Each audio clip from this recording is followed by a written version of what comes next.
بسم اللہ الرحمن الرحیم اللهم صل على محمد وعلى آل محمد كما صليت على إبراهيم وعلى آل إبراهيم إنك حميد مجيد اللهم بارك على محمد وعلى آل محمد كما باركت على إبراهيم وعلى آل إبراهيم إنك حميد مجيد یا رب صل وسلم دائما ابدا على حبیبک خیر الخلق کلہم۔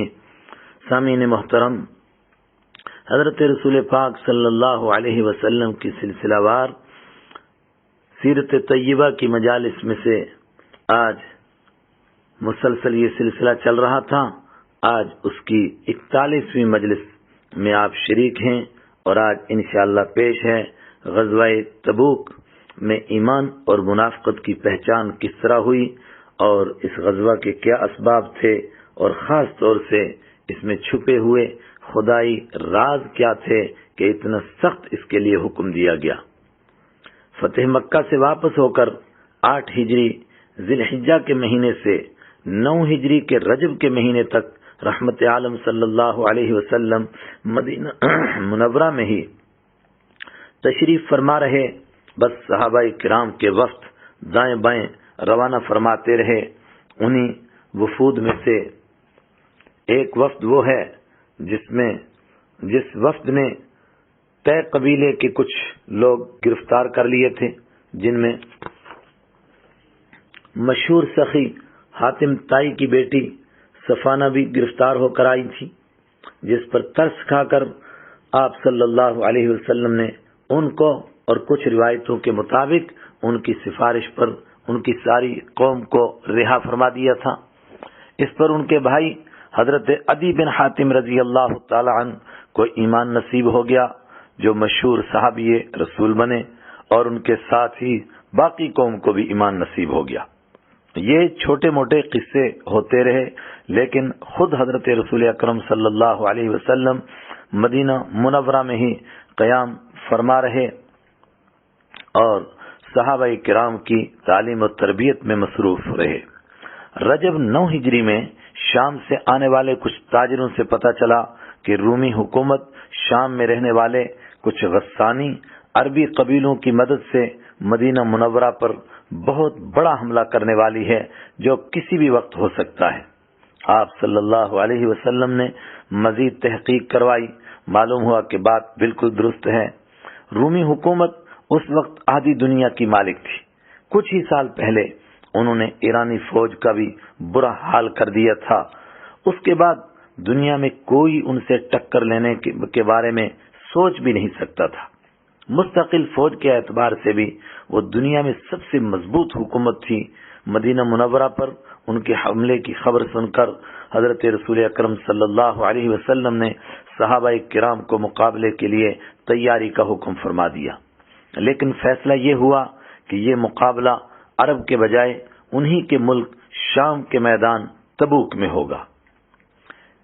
یہ جنگ کیوں ہوئی، اس کے اسباب کیا تھے، اس کی وجہ رومیوں کے حملے کی تیاری بھی بیان کی گئی ہے، جیسا کہ میں نے ابھی عرض کیا، اور اس کے علاوہ اور بھی اسباب لکھنے والوں نے لکھے ہیں، لیکن اللہ تعالیٰ نے اس جنگ کے بارے میں جو کچھ سورہ توبہ میں بیان فرمایا ہے، اس سے کچھ اور ہی باتیں سمجھ میں آتی ہیں اور اس کے کچھ اور ہی اسباب معلوم ہوتے ہیں۔ آپ بھی غور فرمائیے، سفر بہت دور کا تھا، موسم سخت گرمی کا تھا، ادھر میوے پکے ہوئے تھے، فصلیں کٹنے کے لیے تیار تھیں، اور مالی حالت بھی کافی کمزور تھی۔ اس کے باوجود یہ سخت حکم آیا، ما كان لأهل المدينة ومن حولهم من الأعراب أن يتخلفوا عن رسول الله ولا يرغبوا بأنفسهم عن نفسه۔ مدینہ کے باشندوں اور ان کے ارد گرد کے دیہات میں رہنے والوں کے لیے یہ بالکل جائز نہیں کہ وہ اللہ کے رسول صلی اللہ علیہ وسلم کا ساتھ دینے سے پیچھے رہیں، اور نہ یہ جائز ہے کہ وہ اپنی جان پیاری سمجھ کر ان کی یعنی رسول پاک صلی اللہ علیہ وسلم کی جان سے بے فکر ہو بیٹھیں۔ سورہ توبہ آیت 120۔ دوسری طرف اس بات کو بھی سوچئے، اللہ تعالیٰ کو پہلے سے ہی معلوم ہے، وہ تو عالم الغیب والشہادہ ہے، کہ وہاں جنگ بالکل نہیں ہوگی۔ پھر اس حکم میں راز کیا ہے؟ قرآن پاک اس راز سے خود پردہ ہٹاتا ہے کہ نبوی محنت ہوتے ہوئے 22 سال، خاص کر مدینہ منورہ میں 9 سال ہونے والے ہیں۔ پانی کے زوردار سیلاب میں جہاں سونا چاندی جیسی قیمتی چیزیں بہتی ہیں، وہاں گھاس، تنکے، بلکہ گندی چیزیں بھی بہہ پڑتی ہیں۔ ایسے ہی صحابہ کرام کی مخلص ترین جماعت کے ساتھ ساتھ کچھ دل کے بیمار، دل کے روگی منافق بھی اس تحریک میں بظاہر شامل سے ہو گئے ہیں۔ اس جنگ کے ذریعے اللہ تعالی مخلص مومنوں کے ایمان کا اخلاص اور سچائی ساری دنیا کے سامنے ظاہر کر دینا چاہتے تھے، اور دل کے بیماروں، دنیا کی لالچ اور ہوس کے پیچھے اللہ تعالیٰ کے دین کو دھوکہ دینے والے، بلکہ اپنے آپ کو دھوکہ دینے والے منافقوں کو بھی کھلے میدان میں سب کے سامنے ننگا کر دینا چاہتے تھے، اور وہ صرف غزوہ تبوک کے ذریعے ہی ہو سکتا تھا۔ اس کا مطلب یہ ہے کہ یہ صرف ایک امتحان اور اس کا نتیجہ تھا۔ دیکھیے پروردگار کا کلام کیا فرمایا جا رہا ہے، عفا اللہ عنک لما اذنت لهم حتى يتبين لك الذين صدقوا وتعلم الكاذبين لا يستأذنك الذين يؤمنون بالله واليوم الآخر أن يجاهدوا بأموالهم وأنفسهم والله عليم بالمتقين إنما يستأذنك الذين لا يؤمنون بالله واليوم الآخر وارتابت قلوبهم فهم في ريبهم يترددون۔ اے پیغمبر صلی اللہ علیہ وسلم، اللہ نے آپ کو معاف کر دیا، مگر آپ نے ان کو جہاد میں شریک نہ ہونے کی اجازت اس سے پہلے ہی کیوں دے دی کہ آپ پر یہ بات کھل جاتی کہ کون ہیں جنہوں نے سچ بولا، اور آپ جھوٹوں کو بھی اچھی طرح جان لیتے۔ اور جو لوگ اللہ اور یوم آخرت پر ایمان رکھتے ہیں وہ اپنے مال اور جان سے جہاد نہ کرنے کے لیے آپ سے اجازت مانگ ہی نہیں سکتے، اور اللہ متقی لوگوں کو خوب جانتا ہے۔ آپ سے اجازت تو وہی لوگ مانگتے ہیں جو اللہ اور یوم آخرت پر ایمان ہی نہیں رکھتے، اور ان کے دل شک میں پڑے ہوئے ہیں، اور وہ اپنے شک کی وجہ سے ڈاواں ڈول ہیں۔ فہم فی غیبہم یترددون، وہ اپنے شک میں متردد ہیں، ڈاواں ڈول ہیں۔ سورہ توبہ آیت 43، 44، 45۔ نبی اکرم صلی اللہ علیہ وسلم نے صحابہ کرام کو اس مبارک غزوے میں جنت کے وعدے پر اللہ تعالیٰ کی رضا کے لیے مال دینے کا شوق دلوایا۔ پھر کیا تھا، جنت کے طلبگاروں کی تھیلیوں ہی کے نہیں بلکہ بوریوں کے منہ کھل گئے۔ حضرت عثمان ذو النورین رضی اللہ تعالی عنہ، جنہیں حضرت رحمت عالم صلی اللہ علیہ وسلم کا دوہرا داماد ہونے کا فخر حاصل تھا، انہوں نے 300 اونٹ، ماں ساز و سامان، نیز 50 گھوڑے اور 1000 دینار خدمت مبارک میں پیش کر دیے۔ ترمذی شریف جلد 2 صفحہ 211۔ حضرت عبد الرحمن بن عوف رضی اللہ تعالی عنہ نے اللہ تعالی کی محبت اور اس کی رضا کے لیے 40,000 درہم پیش کیے۔ اللہ اکبر۔ فاروق اعظم حضرت عمر فاروق رضی اللہ تعالی عنہ کھڑے ہوئے تو گھر میں جو کچھ بھی تھا اس میں سے آدھا لے کر کے آ گئے۔ حضرت صدیق اکبر سیدنا ابو بکر صدیق رضی اللہ عنہ نے اپنی امتیازی شان اس موقع پر بھی سب سے الگ ہی رکھی۔ وہ گھر تشریف لے گئے اور گھر میں گویا جھاڑو لگا کر جو کچھ تھا سب لا کر پیش کر دیا۔ سوال کیا گیا، گھر میں کیا چھوڑ کر آئے ہو؟ عرض کیا، اللہ اور اس کے حبیب صلی اللہ علیہ وسلم کی محبت چھوڑ آیا ہوں۔ حضرت ابو بکر صدیق رضی اللہ عنہ نے ایسا زندگی میں کئی بار کیا۔ یہ ایک ہلکی سی مثال ہے، ورنہ حقیقت یہ ہے کہ یہاں ہر کوئی قربانی اور اخلاص میں ایک دوسرے سے آگے نکلنے کا متمنی اور اسی کے لیے کوشاں تھا۔ ایک صحابی حضرت ابو عقیل انصاری رضی اللہ تعالیٰ عنہ یا حضرت ابو حبحاب ابن عقیل رضی اللہ تعالیٰ عنہ، یعنی دونوں طرح ان کا نام آتا ہے، اندر باہر ہر جگہ انہوں نے نظر ماری، کہیں کچھ دینے کے لیے نظر نہیں آیا۔ آخرکار ساری رات ایک یہودی کے باغ میں پانی لگانے کی مزدوری کی، جہاں سے صرف 4 سیر کھجوریں ملیں، جن میں سے 2 سیر اپنے بچوں کے لیے رکھ لیں اور 2 سیر آپ صلی اللہ علیہ وسلم کی خدمت میں حاضر کر دیں، اور اپنی مزدوری کا پورا قصہ بھی سنا دیا۔ نبی اکرم صلی اللہ علیہ وسلم اس اخلاص سے اتنے خوش ہوئے کہ فرمایا یہ 2 سیر کھجور برکت کے لیے چندے کے پورے ڈھیر پر بکھیر دو۔ دوسری طرف منافق 2 پیسے دینے کے بجائے صرف مسلمانوں کا مذاق اڑا رہے تھے اور مذاق اڑانے میں لگے ہوئے تھے۔ اگر کوئی زیادہ مال خدمت اقدس میں حاضر کرتا تو یہ اس کو ترچھی نگاہوں سے دیکھتے اور ایک دوسرے کو کہتے، اوہو کتنا بڑا ریاکار ہے، لوگوں کو دکھلانے کے لیے لا رہا ہے۔ اور اگر حضرت عقیل رضی اللہ تعالیٰ عنہ یا حضرت ابو حبحاب بن عقیل رضی اللہ تعالیٰ عنہ جیسے کوئی مزدوری کر کے کچھ لے آتا تھا تو یہ ہنس ہنس کے کہتے تھے، ارے اس پہلوان کو تو دیکھو، 2 سیر کھجور لے کر رومی حکومت سے جنگ کرنے چلا ہے۔ قرآن کریم نے ان کے اس بےہودہ تبصرے کی طرف اشارہ کرتے ہوئے فرمایا، الذین یلمزون المطوعین من المؤمنین فی الصدقات والذین لا یجدون الا جہدہم فیسخرون منہم سخر اللہ منہم ولہم عذاب علیم۔ یہ منافق وہی ہیں جو خوشی سے صدقہ کرنے والے مومنوں کو بھی طعنہ دیتے ہیں اور ان لوگوں کو بھی جنہیں اپنی محنت کی آمدنی کے سوا کچھ اور میسر ہی نہیں ہے، اس لیے وہ ان کا مذاق اڑاتے ہیں۔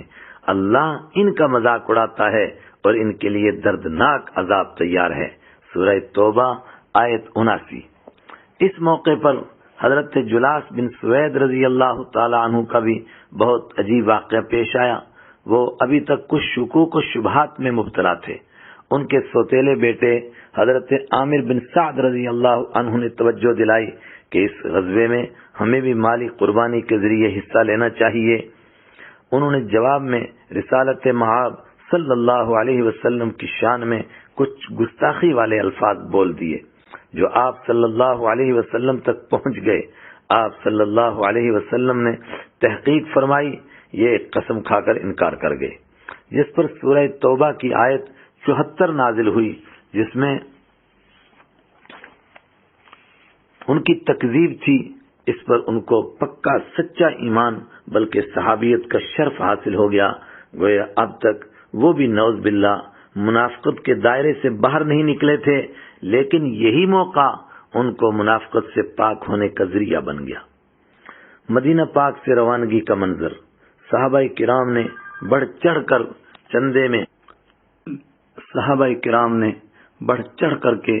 چندہ میں حصہ لیا، مگر خرچہ اس سے کہیں زیادہ تھا، یہاں تک کہ سواری کے اونٹ بھی پورے نہیں ہوئے۔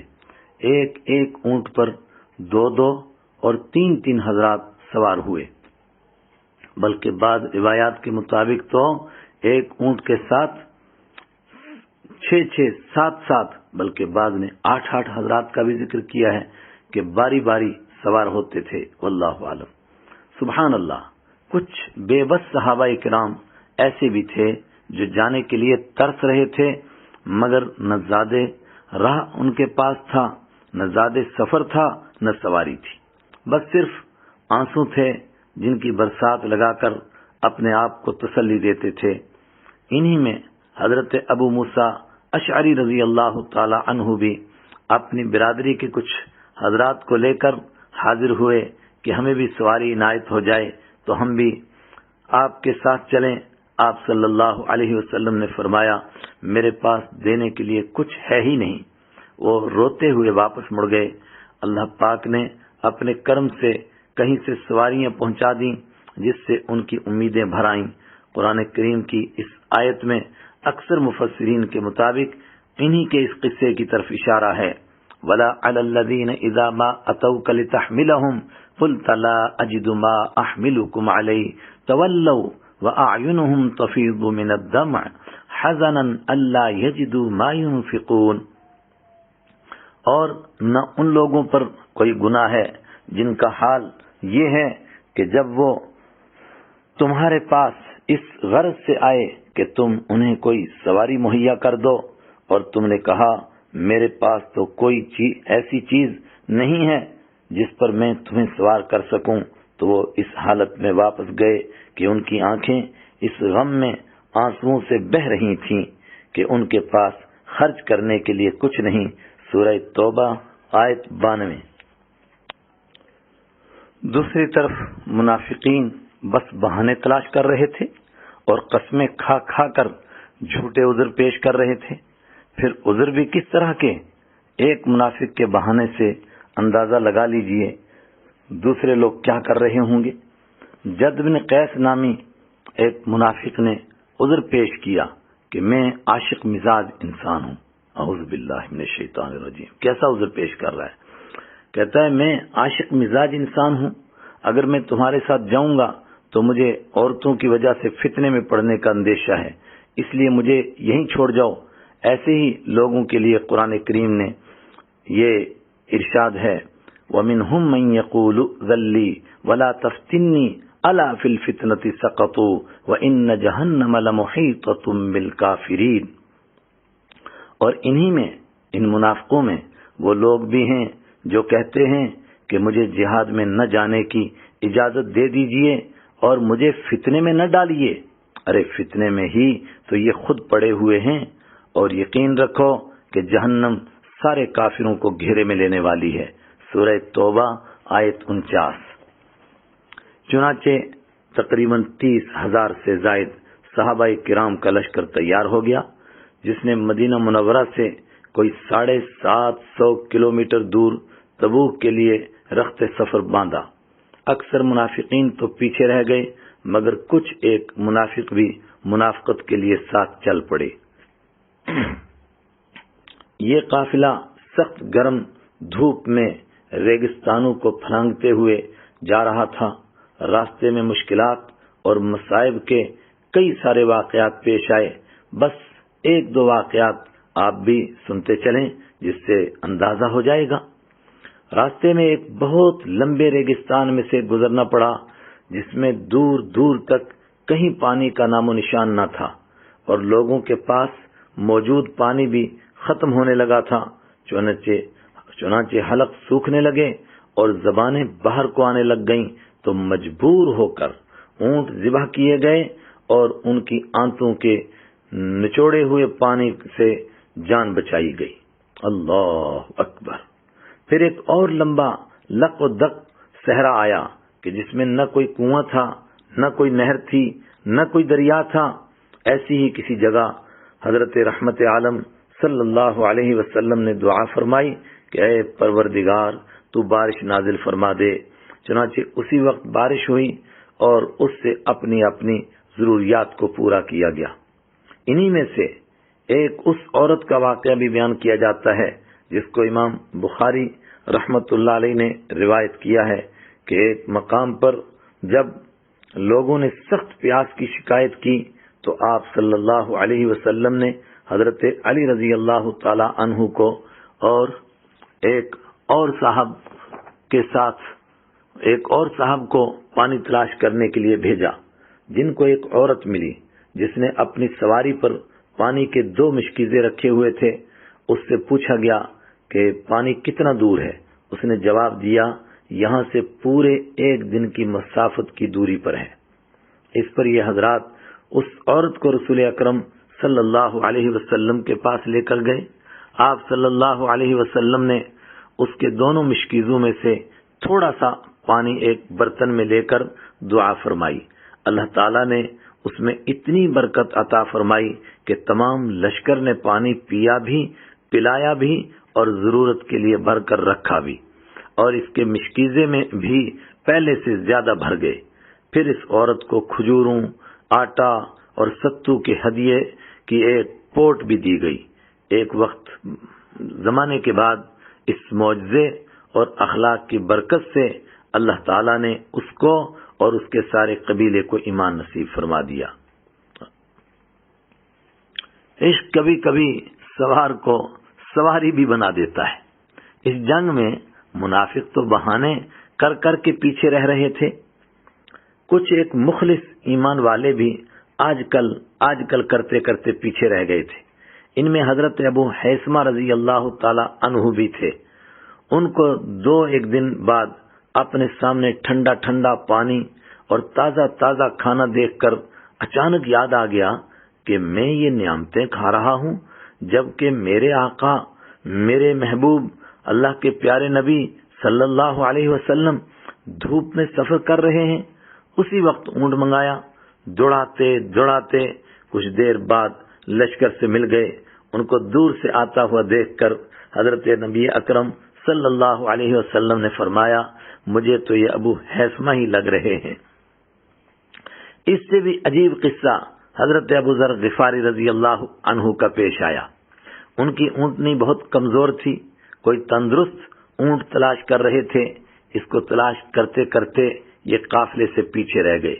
2-3 دن بعد خیال آیا کہ میں تو قافلے سے پیچھے رہ گیا ہوں، پھر کیا تھا؟ فوراً اپنا سامان تیار کیا، پھر اپنے آپ کو ہی سواری بنا کر اپنے نفس کو ملامت کرتے ہوئے یہ کہا کہ تو سواری تلاش کر رہا تھا، چل میری سواری۔ یہ کہہ کر اپنا سامان اپنے اوپر لادا اور چل پڑے، یہاں تک کہ بہت جلد ہی تبوک کے پاس جا کر قافلے کے ساتھ مل گئے۔ نبی اکرم صلی اللہ علیہ وسلم نے دیکھ کر ارشاد فرمایا، اللہ ابو ذر پر رحم کرے، اکیلا ہی چلا رہا ہے اور اکیلا ہی مرے گا اور اکیلا ہی قیامت کے دن اٹھے گا۔ شرح مواہب۔ آخر ایسے ہی ہوا، ربضہ میں اکیلے ہی وفات پائی، کوئی پاس نہیں تھا۔ بس اتفاق سے حضرت عبداللہ بن مسعود رضی اللہ تعالی عنہ وہاں سے گزرے، انہوں نے ہی ان کے دفن کا انتظام فرمایا۔ یوں رسول پاک صلی اللہ علیہ وسلم کی وہ پیشن گوئی حرف بحرف پوری ہوئی۔ اسلامی لشکر تبوک کے میدان میں۔ تبوک پہنچنے سے 1 دن پہلے ہی رحمت عالم صلی اللہ علیہ وسلم نے وحی کے مطابق ایک پیشن گوئی فرمائی کہ تبوک میں تمہیں ایک چشمہ نظر آئے گا جس کا پانی بالکل سوکھ رہا ہوگا، مجھ سے پہلے اس میں سے کوئی پانی نہ لینا۔ دوسرے دن تبوک پہنچ کر دیکھا، وہ چشمہ اسی طرح نظر آیا، اس میں سے ایک قطرہ پانی نکل رہا تھا۔ قطرہ قطرہ کر کے تھوڑا سا پانی جمع ہوا، وہ جمع شدہ پانی حضرت رسول اکرم صلی اللہ علیہ وسلم کی خدمت مبارک میں پیش کیا گیا۔ آپ صلی اللہ علیہ وسلم نے اس پانی سے چہرہ مبارک اور ہاتھ مبارک دھوئے اور وہی پانی واپس چشمے میں ڈال دیا، جس کی برکت سے چشمے میں سے پانی ابلنے لگ گیا۔ اور کچھ لکھنے والوں نے لکھا ہے کہ 1450 سال تک یہ چشمہ اسی طرح ابل رہا تھا، لیکن 1957 میں اس سے کچھ نشیبی جگہ میں کچھ ٹیوب ویلز کھودنے کی وجہ سے اس چشمے کا پانی ان ٹیوب ویلوں میں منتقل ہو گیا اور یہ چشمہ سوکھ گیا۔ سبحان اللہ، یہ آپ صلی اللہ علیہ وسلم کا زندہ معجزہ ہے۔ یہ علاقہ خشک اور سوکھا ہوا تھا۔ اس موقع پر رحمت عالم صلی اللہ علیہ وسلم نے حضرت معاذ رضی اللہ تعالیٰ عنہ سے فرمایا کہ اگر آپ زندہ رہے تو آپ اس علاقے کو باغوں سے بھرا ہوا دیکھو گے۔ یہ پیشن گوئی بھی بالکل اسی طرح پوری ہوئی۔ مسلم شریف حدیث نمبر 1030۔ اسلامی لشکر تبوک کیا پہنچا، رومی حکومت تو ششدر رہ گئی۔ ان کی فوج مقابلہ کیا کرتی، اس سارے علاقے کو چھوڑ کر بھاگ گئی۔ حیران و پریشان ہو گئے کہ یہ انسان ہیں یا فرشتے ہیں۔ اتنا لمبا سفر، اللہ اکبر، اتنا لمبا سفر طے کر کے دنیا کی سب سے بڑی طاقت کے ساتھ مقابلہ کرنے کے لیے آ گئے ہیں۔ غزوہ موتا میں رومی فوجیوں نے مسلمانوں کی بہادری تو دیکھ ہی لی تھی۔ نبی اکرم صلی اللہ علیہ وسلم اس میدان میں پورے 20 دن تک ان کا انتظار کرتے رہے، لیکن کسی مائی کے لال کو ان کی طرف دیکھنے کی بھی ہمت نہیں ہوئی، بلکہ وہ عربی قبائل جو رومی حکومت کے ساتھ یہ سوچ کر مل گئے تھے کہ رومیوں کا کوئی مقابلہ کر سکتا ہی نہیں، آہستہ آہستہ ان سب نے رحمت عالم صلی اللہ علیہ وسلم کے ساتھ یا تو صلح کا یا اسلامی حکومت کے ماتحت رہنے کا معاہدہ کر لیا۔ رسول پاک صلی اللہ علیہ وسلم نے بھی ان کو صلح اور جزیہ کی تحریر دے دی جو لمبے عرصے تک ان کے پاس رہی۔ اسی جگہ سے رحمت عالم صلی اللہ علیہ وسلم نے حضرت خالد بن ولید رضی اللہ تعالیٰ عنہ کی قیادت میں 400 صحابہ کرام کو دومت الجندل کے بادشاہ عقیدر کی طرف بھیجا۔ ان صحابہ کرام کو وہ نبی اکرم صلی اللہ علیہ وسلم کی پیشن گوئی کے عین مطابق شکار کرتا ہوا ملا۔ انہوں نے گرفتار کر کے رسول پاک صلی اللہ علیہ وسلم کی خدمت میں اس کو پیش کر دیا۔ پھر اس کے ساتھ بھی صلح کا معاہدہ ہو گیا اور اسے چھوڑ دیا گیا۔ تبوک میں ہی رحمت عالم صلی اللہ علیہ وسلم نے ایک زبردست تقریر ارشاد فرمائی۔ ویسے تو آپ صلی اللہ علیہ وسلم کے سارے خطبے اللہ تعالیٰ کی الہامی وحی کا نمونہ ہیں، جو کہ نبی کریم صلی اللہ علیہ وسلم کے خاص معجزات شمار ہوتے ہیں، لیکن اس خطبے کا ایک ایک لفظ ایک ایک موتی اور لال معلوم ہوتا ہے۔ امام بیہقی رحمۃ اللہ علیہ نے دلائل النبوہ میں یہ خطبہ مکمل ذکر کیا ہے۔ تبوک میں دفن ہونے والے ایک خوش نصیب۔ تبوک میں ایک صحابی حضرت عبداللہ رضی اللہ عنہ جن کا لقب ذوالبجادین تھا، ان کی وفات ہو گئی۔ رات کے وقت میں یہ اس طرح دفن کیے گئے کہ حضرت ابوبکر صدیق رضی اللہ عنہ اور حضرت عمر رضی اللہ عنہ جیسے بزرگوں نے ان کا جنازہ اٹھایا ہوا تھا۔ نبی اکرم صلی اللہ علیہ وسلم خود قبر مبارک میں جنازہ رکھنے کے لیے تشریف لے گئے تھے اور فرما رہے تھے، اپنے بھائی کو میرے قریب کرو، اپنے بھائی کو میرے قریب کرو۔ پھر خود ان کی قبر مبارک پر اینٹیں لگائیں اور دعا فرمائی، یا اللہ میں ان سے راضی ہوں، تو بھی ان سے راضی ہو جا۔ یہ منظر دیکھ کر حضرت عبداللہ بن مسعود رضی اللہ تعالی عنہ نے فرمایا، اے کاش اس قبر میں دفن ہوتا۔ نبی اکرم صلی اللہ علیہ وسلم ان سے اتنی محبت کیوں کرتے تھے؟ اس کی بھی ایک خاص وجہ تھی۔ یہ مدینہ پاک کے قریب ہی کسی گاؤں کے رہنے والے تھے۔ بچپن میں والد کا انتقال ہو گیا تھا۔ ان کی پرورش چچا نے کی تھی۔ جب یہ بڑے ہوئے تو چچا نے ان کو کئی مویشی دے کر الگ کر دیا۔ انہوں نے دین اسلام کے بارے میں جیسا ہی کسی سے سنا، ایمان قبول کرنے کا شوق پیدا ہو گیا، لیکن چچا کے ڈر کی وجہ سے ایمان کا اعلان نہیں کر سکے۔ یہاں تک کہ مکہ مکرمہ فتح ہو گیا۔ چچا کے پاس گئے، اس کو اپنے دل کی بات بتائی اور اس کو بھی دین کی دعوت دی۔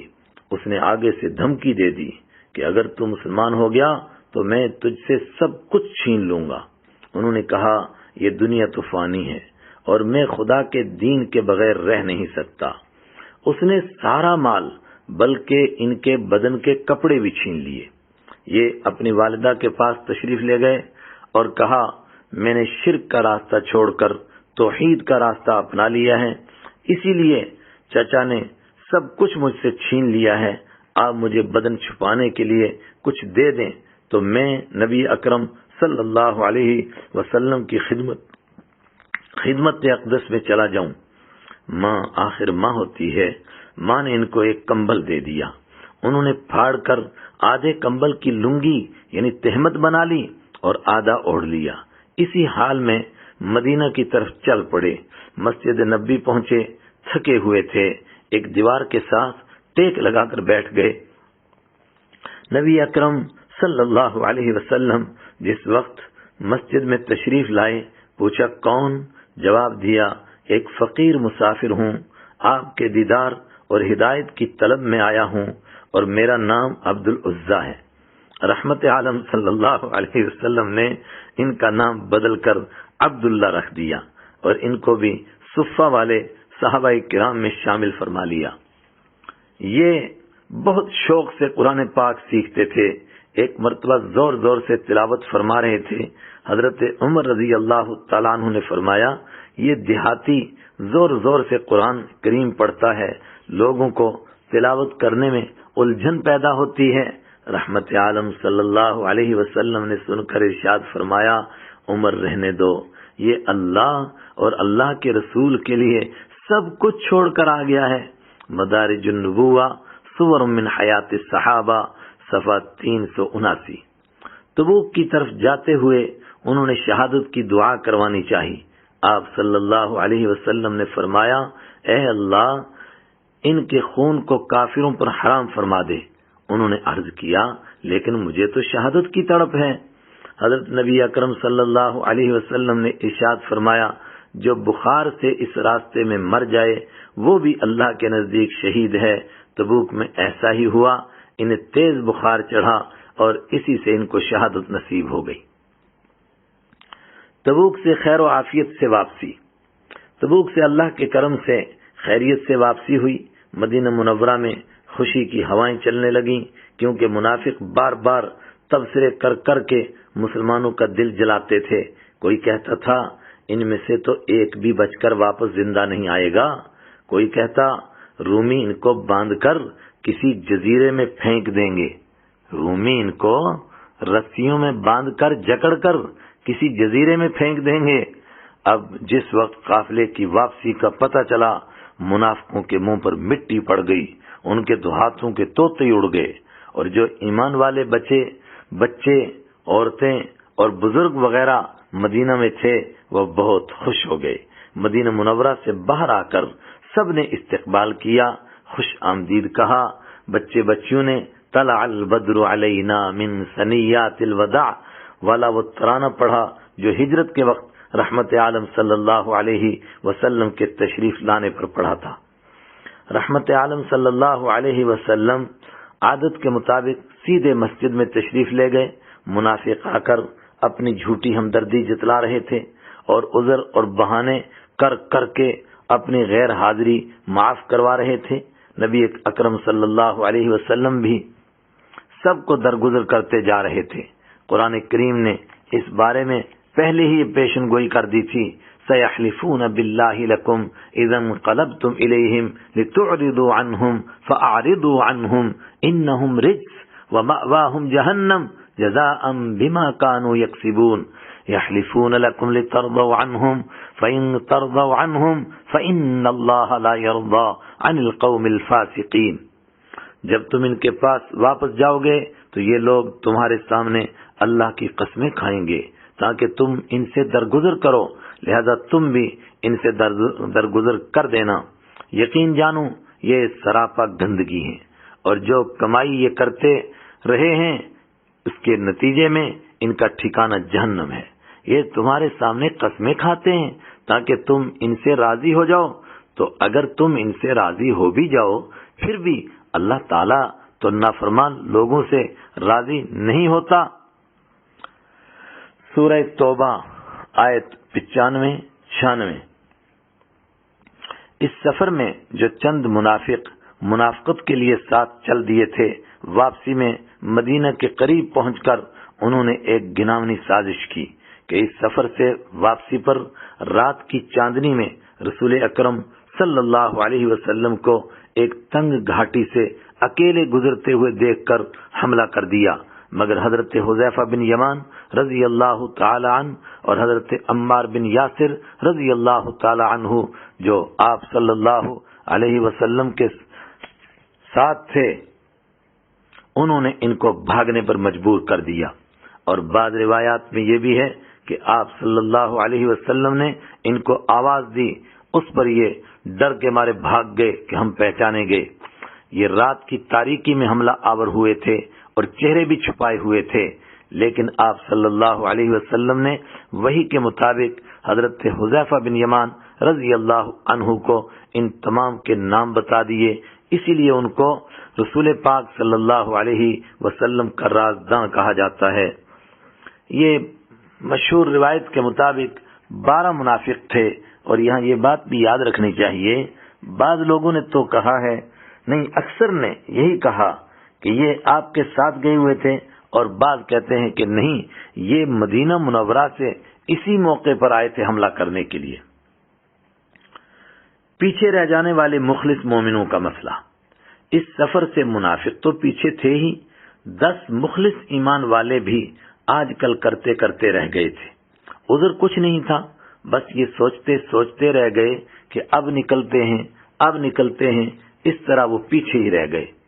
ان میں سے 7 صحابہ کرام نے تو حضرت ابو لبابہ رضی اللہ تعالی عنہ کے ساتھ توبہ کے لیے اپنے آپ کو مسجد نبوی کے پلروں سے، مسجد نبوی کے ستونوں سے باندھ لیا تھا کہ جب تک اللہ تبارک و تعالی معاف نہ فرما دے اور حضرت رحمت عالم صلی اللہ علیہ وسلم ہمیں اپنے مبارک ہاتھوں سے نہ کھولیں، تب تک ہم اسی طرح اپنے آپ کو باندھے رکھیں گے. نبی اکرم صلی اللہ علیہ وسلم واپس تشریف لائے، مسجد نبوی میں تشریف لے گئے جس طرح آپ کا معمول تھا. آپ نے مسجد نبوی میں تحیت المسجد پڑھنے کے بعد ان کو بندھے ہوئے دیکھ کر وجہ پوچھی کہ کیا ہوا ان کو. لوگوں نے تفصیل بتائی.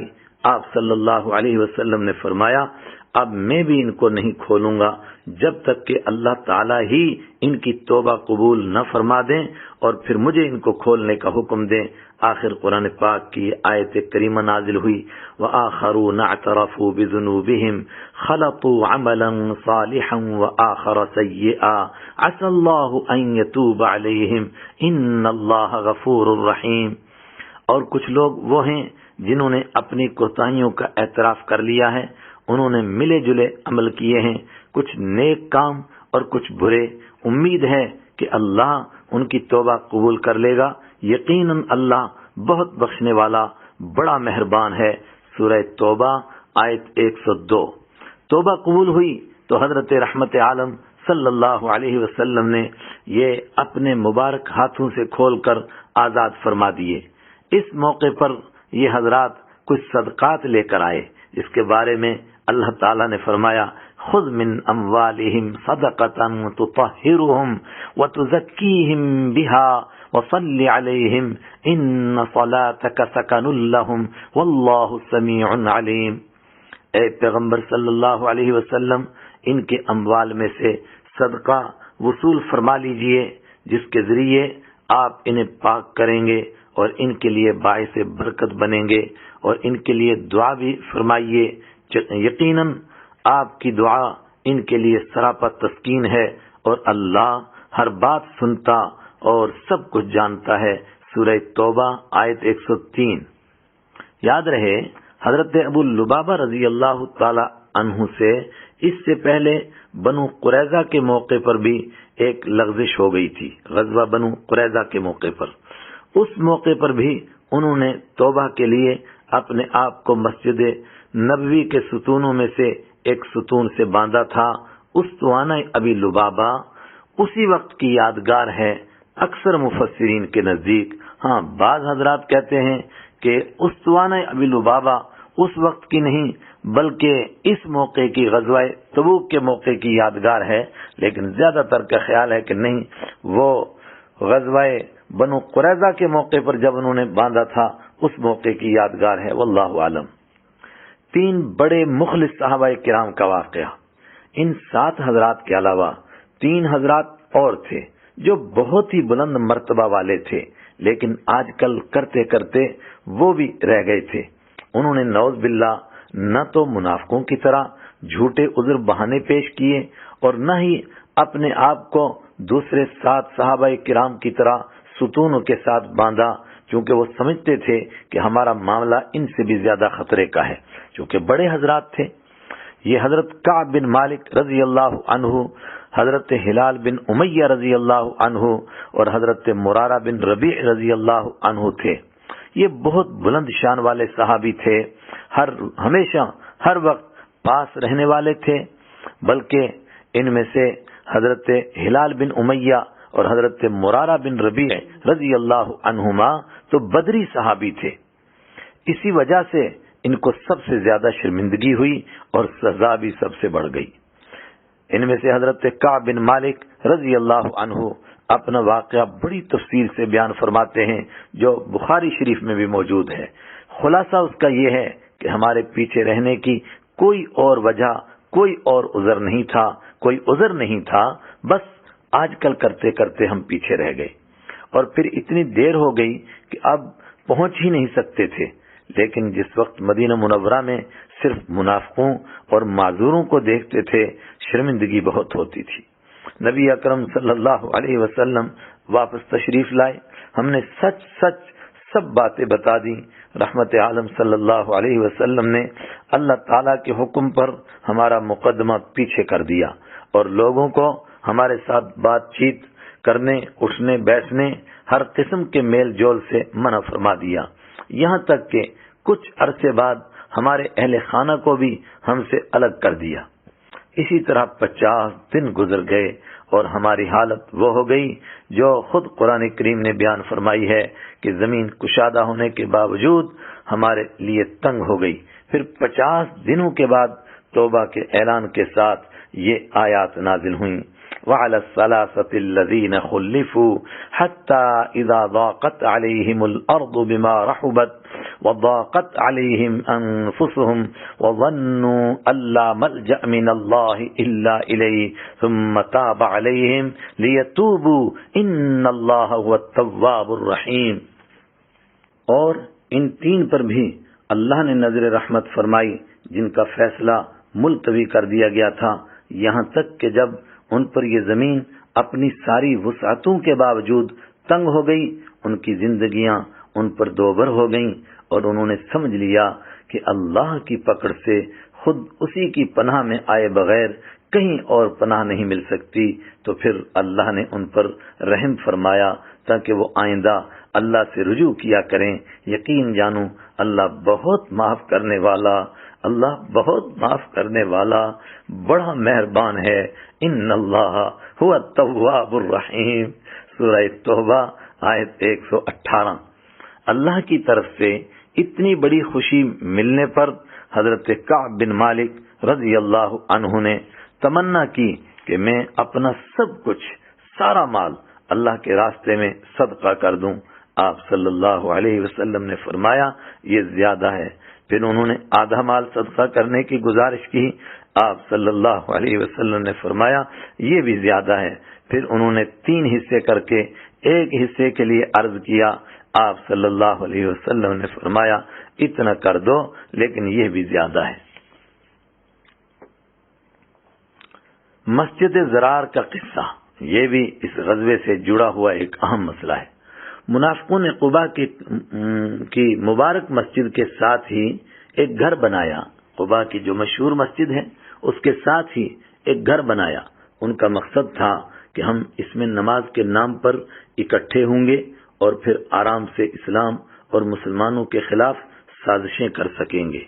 خاص کر کے ابو عامر راہب منافق جو مدینہ پاک سے بھاگا ہوا تھا، وہ جب کبھی آئے گا ہم آرام سے اس میں اس کے ساتھ ملاقات کر سکیں گے۔ وہ اس وقت میں شام تھا اور وہاں سے مسلسل ان سے رابطے میں تھا۔ جب رحمت عالم صلی اللہ علیہ وسلم تبوک تشریف لے جا رہے تھے تو یہ منافقین پہنچ گئے اور عذر پیش کرنے لگے کہ ہمارے بوڑھے اور بیمار قباء کی مسجد شریف تک پہنچ نہیں سکتے ہیں، ہم نے ان کے لیے یہ ایک نئی مسجد بنائی ہے، آپ اس میں ایک مرتبہ نماز پڑھا دیں۔ آپ صلی اللہ علیہ وسلم نے فرمایا ابھی تو میں سفر کی تیاری میں ہوں، واپسی پر دیکھیں گے۔